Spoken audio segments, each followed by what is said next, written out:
अस्सलाम वालेकुम क्लास, कैसे हैं आप लोग? खैरियत से हैं? क्लास हमारा फिजियोलॉजी का चैप्टर नंबर 4 स्टार्ट था। ठीक है, इसको हम देख लेते हैं। सर्कुलेशन, इसमें हमने सर्कुलेशन की टाइप्स वगैरह के बारे में डिस्कशन की थी, सर्कुलेशन की डेफिनेशन को देखा था। अच्छा, अब हमारे पास आज जो टॉपिक है वो है इलेक्ट्रोकार्डियोग्राम, जिसको हम ईसीजी भी कहते हैं। ईसीजी हम क्यों करवाते हैं? बेसिकली एक कॉमन क्वेश्चन हमारे जहन में आता है। ईसीजी बेसिकली हम इसलिए करवाते हैं क्योंकि हमने दिल की, हार्ट की जो है कार्डिक एक्टिविटी को चेक करना होता है, इसलिए हम ईसीजी करवाते हैं।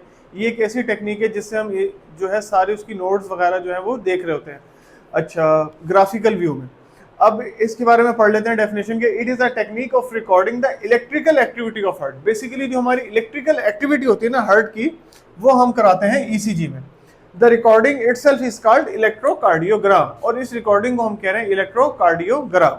अच्छा, ये पहली मशीन थी जो किसने हमें, इनथोविन ने हमें डिस्क्राइब की थी। अब इसमें उसने कुछ वेव्स को डिस्कस किया है, जैसे पी वेव है, क्यू आर एस कॉम्प्लेक्स है, टी वेव है, क्यू आर एक्स कॉम्प्लेक्स में क्यू वेव है, आर वेव है, एस वेव है। इन सारी वेव्स के बारे में हमने एक एक करके स्टडी कर लेना कि ईसीजी का जो है मेन रोल क्या है। अच्छा, इसमें बेसिकली बताया गया the normal ECG tracing showing the deflection और वेव ऑफ इलेक्ट्रिक या आइसोमेट्रिक सेगमेंट्स। ठीक है, आइसोइलेक्ट्रिक सेगमेंट्स, ये जितने भी सेगमेंट्स आ रहे हैं ना, ये सारे आइसोइलेक्ट्रिक हैं, एक दूसरे के साथ सेम भी हैं और कुछ जो है हमारे पास डिफरेंट भी हैं, जो जिनको हम डिफ्लेक्शन से शो कर रहे हैं। अच्छा, द वेव्स, बेसिकली जो वेव्स है उनको हम डिफ्लेक्शन कह रहे हैं, मे बी पॉजिटिव और नेगेटिव। अब इसमें दोनों तरह से हो सकती है, पॉजिटिव भी हो सकती है और नेगेटिव भी हो सकती है। अच्छा, when depolarization move toward electrode and upward deflection is produce, अगर तो वो पॉजिटिव इलेक्ट्रोड की तरफ मूव करी है तो क्या हुआ, यानी कि उसने अपवर्ड जो है वो डिफ्लेक्शन को जो है या वेव जो है वो उसमें प्रोड्यूस हो जाएगी, किसमें, इलेक्ट्रोकार्डियोग्राम में। When it move toward the negative electrode, और जैसे ही वो नेगेटिव इलेक्ट्रोड की तरफ जाएगी तो वो फिर किस तरफ चली जाएगी, डाउनवर्ड। अपवर्ड की तरफ जाएगी तो पॉजिटिव, नेगेटिव की तरफ जाएगी तो वो किस तरफ चली जाएगी, डाउनवर्ड की तरफ चली जाएगी।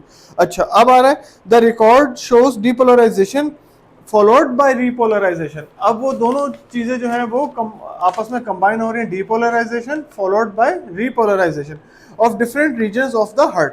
The ECGs are divided into three readings, ये three types of recording which consist of complexes और वेव्स। अब तीन चीजों पे डिवाइड किया, वेव्स पे, इंटरवल्स पर, और उसके बाद जो है पहले वेव्स जो सिंपल मूव कर रही हैं उसके बाद उनके पोर्शंस बना दिए तो इंटरवल्स, और वो जो डाउन एरिया आ गया, अपवर्ड एरिया आ गया, वो फिर एक एक को सेपरेट कर देते हैं। करने से क्या बन जाते हैं, हमारे पास सेगमेंट्स बन जाते हैं।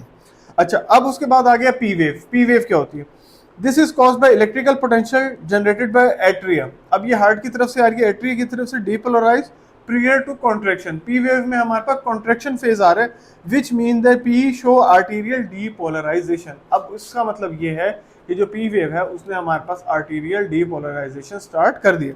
अब उसकी ड्यूरेशन दी हुई है 0.1 सेकेंड है, और उससे लेस भी हो सकती है। एम्पलीट्यूड जो है उसका 2 mm है, और उससे लेस भी हो सकता है। इसके अलावा उसके जो वोल्टेज यूज होंगे वो 0.01 से 0.03 वोल्टेज तक यूज किए जा सके। ठीक है, ये दो चीजें हो गई। अच्छा, थर्ड नंबर पर है Q R S complex. Q R S complex क्या होता है? ये सेकंड नंबर पर जो हमारे बताया हुआ है क्यू आर एक्स कॉम्प्लेक्स, इसमें क्यू वेव है, आर वेव है, एस वेव है, और एक और वेव भी मिस की हुई है, वो है यू वेव।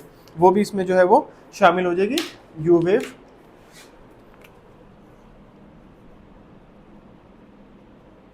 अच्छा, अब हम इसमें देख लेते हैं क्यू आर एक्स कॉम्प्लेक्स क्या कहता है। This is caused by potential of ventricle depolarization prior to the normal contraction. अब इसमें उसने सारों कॉन्ट्रैक्शंस के बारे में बता दिया है, कौन कौन सी उसमें आ रही हैं और नॉर्मल में कौन सी आ रही हैं। ठीक है, इसका भी ड्यूरेशन उसने बता दिए, 0.01 सेकेंड है। उसके बाद एम्पलीट्यूड जो है वो 0.5 से 0.16 तक है mm, और वोल्टेज जो है वो 1 मिली वॉट है। और उसमें जो टी वेव आ रही है, ये वाली टी वेव के बारे में बता रहा है। टी वेव क्या है? This is caused by potential generated as the ventricle recovered from depolarization. ठीक है, इसमें कौन सी होगी? This wave shows the ventricular depolarization, और उसके जो वोल्टेज यूज कर रहा है वो 0.2 से 0.3 MV मेगावाट तक यूज कर रहे हैं। ये जितने भी एम्पलीट्यूड वोल्टेज हैं ये एमसीक्यूज के पॉइंट ऑफ व्यू से इंपॉर्टेंट है। ठीक है, बार बार बता रहा हूँ क्योंकि ये ना बार बार आ रहे होते हैं एमसीक्यूज में कि टी वेव में कौन सी थी, एस वेव में कौन सी थी, यू वेव में कौन सी थी, तो आपको पता हो कि एम्पलीट्यूड कितना चाहिए, वोल्टेज कितना चाहिए। अच्छा, उसके बाद है U wave. This is a slight positive deflation seen after the T wave. ठीक है, and preceding the next level P wave. अब वो क्या हुआ, डिक्लाइन हुआ। डिक्लाइन होने के बाद टी वेव से ये देखें, और उसके बाद दोबारा किस में चला जाएगा, नेक्स्ट पी वेव में। अच्छा, it is originally and probably due to slow repolarization of internal ventricle Purankhanji conducting similarly of papillary muscles characteristically seen in hyperkalemia। और ये किस केस में होगा? हाइपोकेलीमिया में, किडनी के जब यूरिक एसिड की कमी हो जाएगी अल्कलाइन की, उसमें वोल्टेज उसने बताया 1 mm वोल्ट जो है वो यूज होगा। तो ये जो थे हमारे पास क्यू आर एक्स कॉम्प्लेक्स में टी वेव यू वेव जो थे वो हमने डिस्कस कर लिया।